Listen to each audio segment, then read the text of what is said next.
What's up, guys? This is Mr. COT with COT Rapid Repairs. I bring you this video today with a custom built shelf 15 foot in a garage.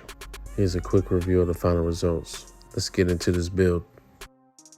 First step was to figure out the height of the lower level shelf. I ended up going with 30 inches high. I cut two 30-inch pieces of wood to help me brace up against the wall while I'm leveling out and screwing things in with 3.5-inch screws. I ended up using 2 screws in each stud location on the 15-foot run with the 3.5-inch screws. Let's move on to the next step. Here I am starting off at the second level, 30 inches high. Moving on to the next section.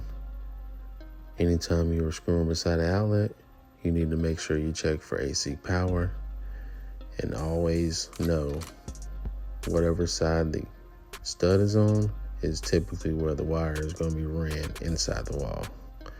You want to make sure that you're being careful while screwing into the stud, as you do not want to hit any power or you will ground out or make a short in the home. Now that I got that second 7-foot section board put up, I'm now screwing in 2 3.5-inch screws in each stud location of this section. As for the third level, I ended up having to go 25 inches high due to the doorbell transformer. Next step is to install one 2x4 on the front side of the existing board you've already installed on the wall. I used 3 6-inch clamps to help me hold as I screwed into the existing stud. You shouldn't worry about it being leveled because your first board is already leveled out. Now that we've got those put up, now you want to move on to the next step. Start adding your front braces to those boards that you just put up. Now what you want to do on this step is you want to make sure these are leveled.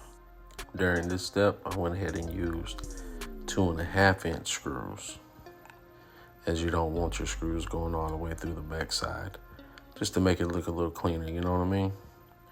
Also, I measured these things out to probably around 91 inches tall. Now that I have all 3 leg supports installed, I can remove all the temporary set screws holding the front panel in place. I'm gonna just lean it up against this thing right here. As for this next step, I ended up having to cut 21 pieces of wood at 24 inches long, also known as a cleat support. This tool I'm using here is called a jig. This step probably took about 30 minutes or so, but look at the end result. Look at all 21 pieces put up against the wall. Man, this looks great. I also spaced these out 24 inches apiece. Next step was to go ahead and install the front panel to the cleats, starting from the left side wall, work my way to the right hand side. To keep it clean, when I used that jig earlier, I had the screws already set for the inside. So once you screw in, you're screwing in from the back side of the front panel.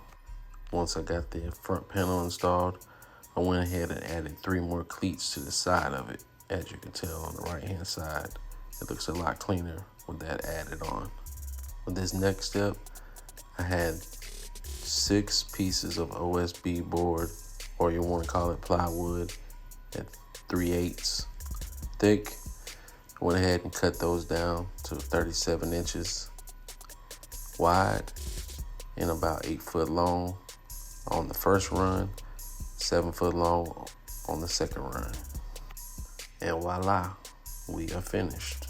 Project done, looks good, cleaned up, had a little bit of extra product left over, but it's all good. We'll save it for another rainy day. She possibly may want to do another section in the garage one day. For all product and supplies that I use in this video, I will have them in the link below. Thank you for watching. Mr. COT signing off. Peace.